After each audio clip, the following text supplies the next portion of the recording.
Thank you, sir.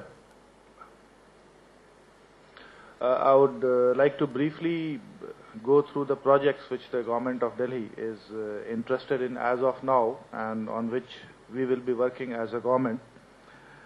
But before we go into that, probably I would like to share my thoughts about the e-governance.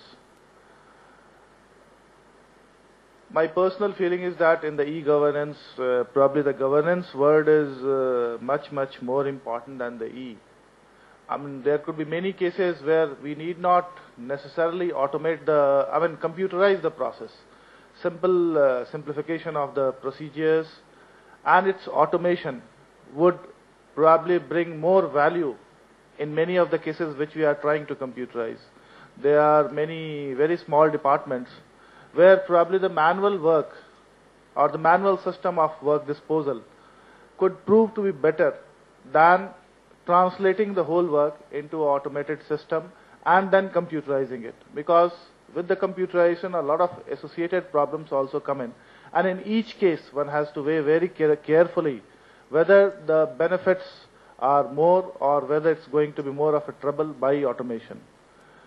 Automation should normally, or the government process automation should, and bringing it on an electronic platform should normally be done where, number one, the data processing requirement is very huge, and secondly, where the number of people involved is so high that it's very difficult to do it manually. So my recommendation normally would be that the data processing departments like finance or budgeting or pay and account offices or anywhere else where there's a lot of data, probably they should be taken up for automation in electronic form. And similarly, the departments where the number of people is quite large, maybe it could be income tax or some government as a whole, those will be the fittest case, the best cases where the electronic governance should take place first, because that is where they will bring the maximum value. Delhi government has been a pioneer in e-governance, although I would not say that we have reached the stage where we should have been. Primarily because of the many issues which Mr. Prakash Kumar has raised, that e-governance is not only about the information technology or about the equipments and software development. It's primarily a change management, and the change management involves everybody from the top to bottom, starting with the political leadership, then the senior bureaucratic leadership, then the whole number of people, as well as there are many people who are stakeholders who should not have been as stakeholders, which we normally call as middleman in some not so good parlance. So all these people probably as of now, some of them have vested interest and some of them are really averse to change because of their habit, the way they have worked in the government since last 15, 20, 30 years. So I feel that the change management in e-governance is the most important issue, and the change management with the human resources of the government is the main issue. So as I was saying that in Delhi government has taken a lot of initiative, primarily starting with Mr. Prakash Kumar when he was Secretary IT. In fact, one of the first projects, or rather the first project of automation in Delhi government took place in sales tax, the then sales tax department, which was again pioneered by Mr. Prakash Kumar. And this is one department where since last 7 to 8 years, the data is being captured at every critical place. And the only issue there as of now is that whether the data is being used effectively for decision making or not. That is the only issue which remains there. Otherwise, I mean, almost all the activities are automated. And there are some more which they are going to bring in, because again it's a issue of change management. I mean, the stakeholders like the dealers or the people who are associated, they have to be brought in on the same platform to make it happen. So as of now, like registration, tax payment, tax returns, and all these things are automated in the sales tax department, and it will be going further. Maybe in another 6 months or so, online filing of returns has already started. Even online payment of taxes is likely to be mandated in Delhi.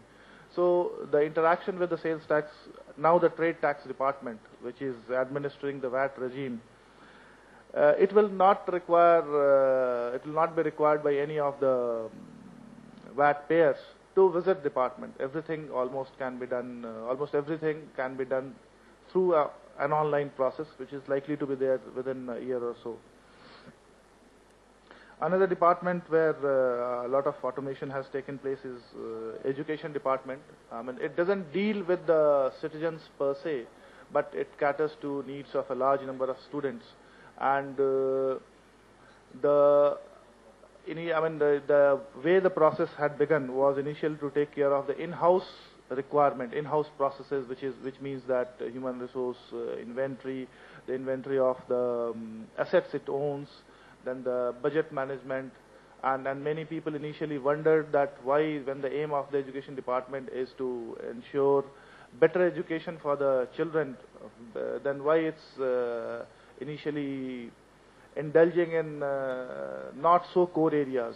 But the belief at that point of time was that unless until the in-house processes are taken care of, internal processes are taken care of, and housekeeping jobs are taken care of, it will not motivate the staff and human resource of the education department to undertake what they are supposed to do.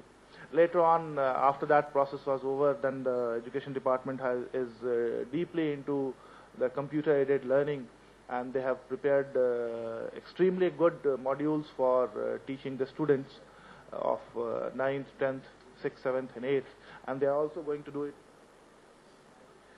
They are also going to do it for junior classes, and which has shown the result in various forms, like the 10th result of the class 10th, which is a critical parameter which every state government looks at.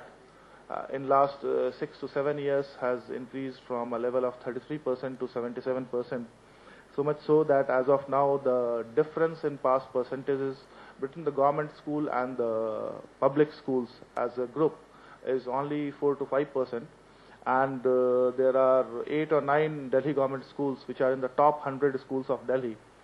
And many of the so-called or so well-known names in private education in Delhi, they are behind 5 or 6 of Delhi government schools. And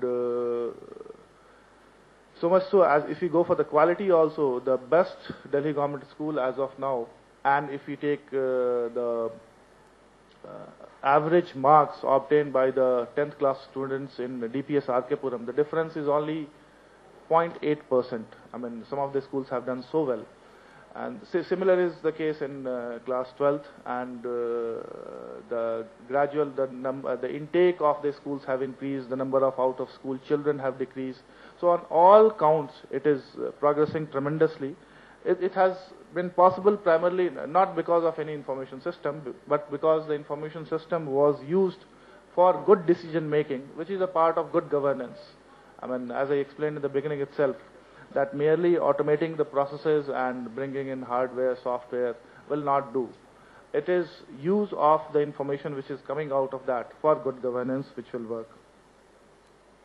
Delhi government also has a ongoing tender information system since quite some time. They have a web-based system for Right to Information Act.